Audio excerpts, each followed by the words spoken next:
तर मित्रांनो, आता पहिले आपण पकडली बस, पण बघा तुम्ही बसमध्ये गर्दी किती आहे. त्या आजोबांना चढता पण नव्हतं राहिलं. लोक काय करतात, इकडून पण ठोस देतात, इकडून पण ठोस देतात. आणि त्याच्यात मग मी म्हटलं की बॅग टाकून ठेवली होती, मी जातो मस्त म्हटलं बा आरामात. मग कसं आपली सीट रिझर्व असं की आपण आरामात जाऊ शकतो. त्याच्यात पण दोन सीटची जागा असते आणि 3 जण बसतात.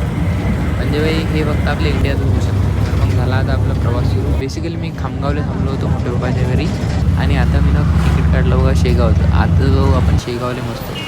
आणि शेगावले आज आपण जेवण वगैरे करू. आज गुरुवार पण आहे, तर थोडी गर्दी पण राहील. तर बघा, हे महाराजांची प्रतिमा तर आपली शेगावची फेमस आहे. आणि आता इथून पटकन जायचं. त्याच्यात मग ओझा आहे ना सोबत, तर म्हणून मी जास्त काही कॅप्चर नाही करू शकत. पण तुम्हाला पूर्ण शेगावचं दर्शन करून देऊ आज.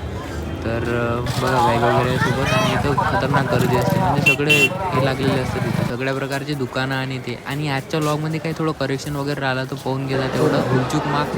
कारण की एक वेळाच मी बोलू राहिलो, आणि कारण की आता वाजला वेळ झाला आहे खूप. आतापर्यंत मी गेलो होतो हरिपाडात, तिकडे जेवण वगैरे केलं त्याच्यामुळे, आणि लेट झाला. आता 11 वाजले, झोपायचा वेळ झाला, सकाळी रनिंग करायला जायचं आहे. तर इथं सूर्याच्या गृहमध्ये गेलो, तिथं आपलं सामान ठेवून दिलं. आणि बघा, इथं सर्व भीड वगैरे आहे, कारण की शेगावले गुरुवार आहे त्याच्यामुळे. आणि इथं लोक फोटो वगैरे काढायच्या नादी खूप लागलेले असतात, तुम्ही पाहू शकता जिकडे तिकडे नेरा. आणि पण आपल्या शेगावचं वातावरण खूप छान आहे, सगळं एकदम शिस्तप्रिय संस्थान आहे मस्त. आणि इथं मी एकदम फेवरेट जागा आहे, मी इथं येऊन मस्त शांततेने बसत असतो. आणि थोडे लोकांचे फोटो वगैरे काढून देतो, कारण की इथं फ्रीमध्ये बसलेलं दिसलं ना, तर लोक सांगतात की भाऊ फोटो काढ. पण काय, तेवढं त्याचा फोटो काढून देतात, खुश होऊन जातात तेवढे लोक. मग थोडं वॉशरूममध्ये गेलो, फ्रेश वगैरे झालो पुन्हा. आणि म्हटलं चला आता दर्शन वगैरे करू. त्याच्यात मित्रांनो, अंदरनं मोबाईल नाही नेऊ शकत आपण.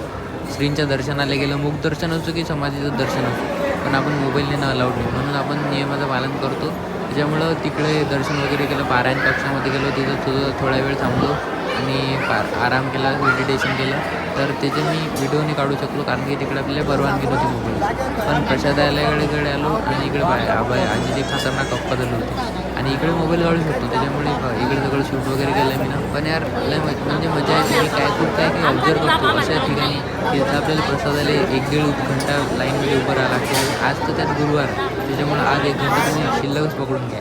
म्हणजे आपल्याला 3 तर वाजते ना आज प्रसाद घ्यायला फक्त. आणि एवढे मोठे आपल्याला मजले वरती यायला लागलं, आणि थोडं करत आपल्याला फायनली प्रसाद भेटलाच. आणि चांगला होता प्रसाद. आजच्या पोळ्या पण मस्त बनलेल्या होत्या. आणि अशा प्रकारे मस्त आपल्या शेगावचा प्रवास झाला. आणि मग त्याच्यानंतर मी मेन गेटवर गेलो, कारण की शेगावला आलो आणि इथं आलो ना, आणि एखादी क्लिप वगैरे काढली नाही मेन गेटवर, तर मग काय फायदा. तर मग मस्त इथं आलो, एक चांगली क्लिप काढली.